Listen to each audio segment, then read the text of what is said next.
Assalamualaikum warahmatullahi wabarakatuh. Halo teman pemilih, kembali lagi bersama saya Putri Aja Ramadhani sebagai host di podcast episode kedua KIP Aceh Timur.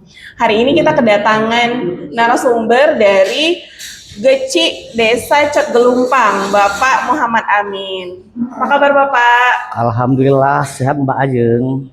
Ini satu kesempatan baik ya bagi saya untuk bisa berbincang dengan Geci Desa Cetgelumpang nih Pak. Alhamdulillah. Hari ini kita berbincang soal demokrasi di desa nih Pak. Iya, Kebetulan kan Bapak Geci ya. Iya. Geci ini statusnya apa sih Pak kalau di kabupaten lain?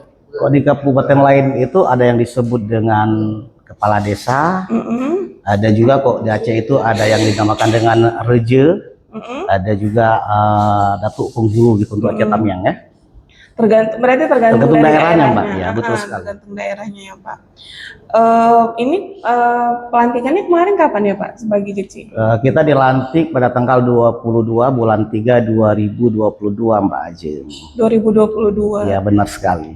Berarti tetap Geci itu tetap per 5 tahun ya Pak ya? Kita per 6 tahun Mbak Ajeng. Oh ya, per 6 ya, tahun? kita per 6 tahun untuk Geci itu. Kemarin prosesnya itu sama seperti presiden berarti Pak, ada apa namanya? Ada kampanye, ada debat gitu-gitu enggak ya? Ya betul, untuk tahapannya itu hampir sama ya Mbak Jeng, hampir sama. Dia ada tahapan dari proses pendaftaran, proses debat, kampanye dan sebagainya. Itu hampir sama dengan tahapan-tahapan saat pemilihan pileg, pilkada ataupun pilpres gitu. Oh berarti ada pencoblosan juga ya, Pak? jelas sekali. Baik.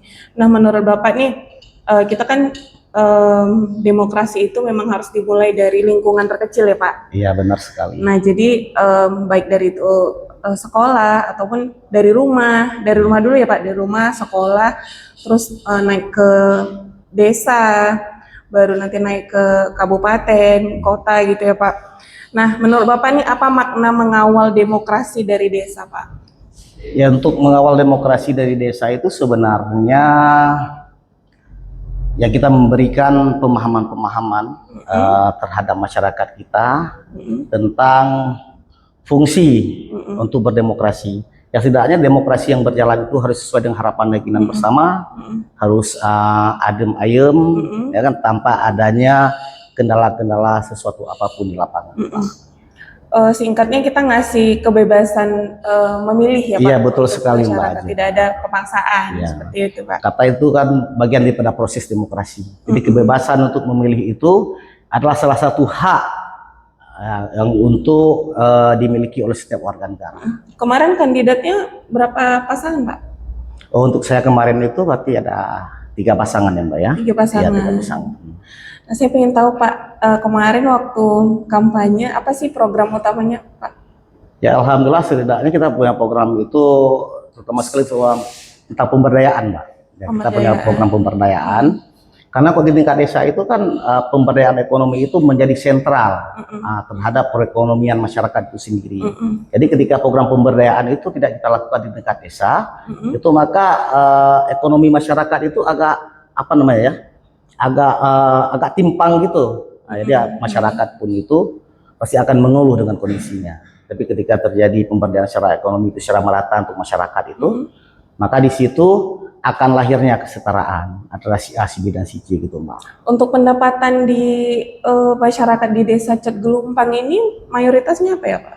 Kalau untuk kita Mbak rata-rata itu kita petani Mbak. Petani ya. Petani, ada nelayan, ada juga buruh-buruh kasar seperti buruh bangunan dan lain-lainnya.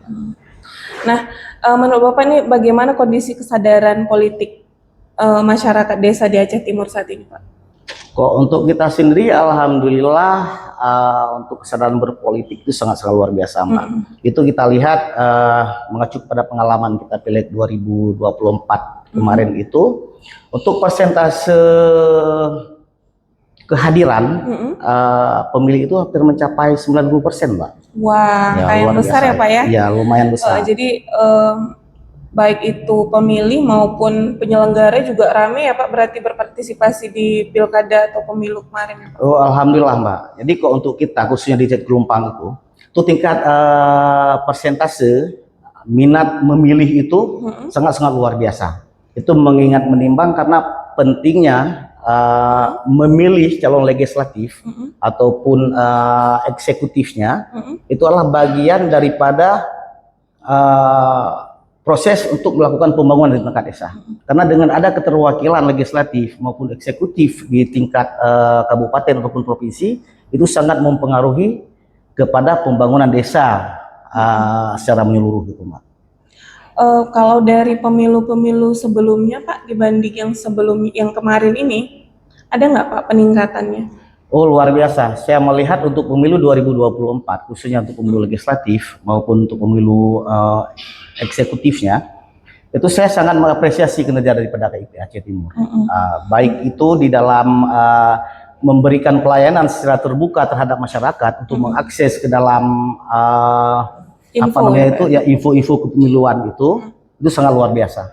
Sehingga masyarakat di tingkat desa itu sekarang memahami tentang tanggung jawabnya terhadap demokrasi itu sendiri, Mbak.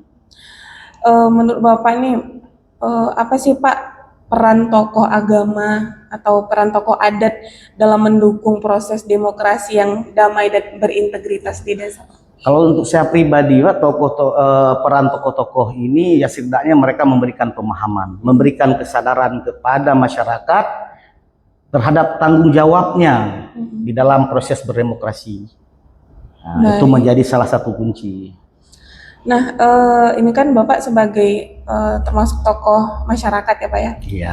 Boleh nih Pak, bagi sama teman-teman pemilih kita ini, bagaimana sih cara memilih atau memandang tokoh publik yang tepat nih untuk kita jadikan sambung tangan kita nih untuk Indonesia ke depannya Pak? Ya, harapan saya selaku kepala desa kepada teman-teman pemilih dimanapun Anda berada, setidaknya sosok bebet dan bobot seorang yang akan kita pilih itu, terutama sekali kita harus melihat daripada programnya. Apa kira-kira kontribusi yang mampu diberikan oleh dia itu terhadap masyarakat kita secara menyeluruh. Nah, itu aja harapannya, Mbak. Setidaknya kedepannya itu akan lahir calon-calon legislatif maupun eksekutif itu yang mempunyai tanggung jawab moral terhadap konstituennya dimanapun dia berada. Oke. Intinya kita sebagai masyarakat itu menghindari yang namanya money politik ya Pak? Ya, jelas sekali, Mbak. Iya, karena kalau berbicara uang ini siapapun bisa punya uang ya Pak. Iya, siapapun bisa menjadi pemimpin asal kita punya uang. Iya. Tapi kan kita harus kembali melihat lagi ya Pak visi misinya ya, jelas. untuk Indonesia. Ya, jadi yang kita harapkan juga kepada pemilih dimanapun Anda berada, stigma tentang money politik itu memang harus setidaknya kita pinggirkan lah, ya, kita kesampingkan. Kita juga harus melihat visi dan misi daripada calon itu sendiri. Baik, terima kasih Pak. Untuk penutupnya Pak, ada nggak Pak saran untuk KIP Aceh Timur di pemilu di pilkada berikutnya nih Pak? Kok saran saya untuk KPU KIP Aceh Timur, pertahankan yang sudah ada, kan, tingkatkan yang belum mampu ditingkatkan. Ya, setidaknya nanti untuk ke depan itu kita harapkan KIP Aceh Timur tidak lagi menghadapi gugatan-gugatan seperti tahun-tahun yang sebelumnya. Amin. Itu harapan dari kita aja, Mbak. Terima kasih Bapak untuk obrolan singkatnya ya Pak ya. Terima kasih kembali Mbak Ajeng. Mudah-mudahan kita di lain waktu bisa berbincang kembali ya Pak. Insya Allah, insya Allah, insya Allah. Oke, sekian podcast kita hari ini. Mudah-mudahan apa yang disampaikan Bapak Muhammad Amin ini bisa menjadi cerminan buat kita, bisa untuk teman-teman pemilih memilih lagi bagaimana cara memilih pemimpin yang tepat untuk Indonesia ke depannya. Baik. Benar sekali. Saya pamit undur diri. Wassalamualaikum warahmatullahi wabarakatuh. Salam pemilih. Waalaikumsalam warahmatullahi wabarakatuh.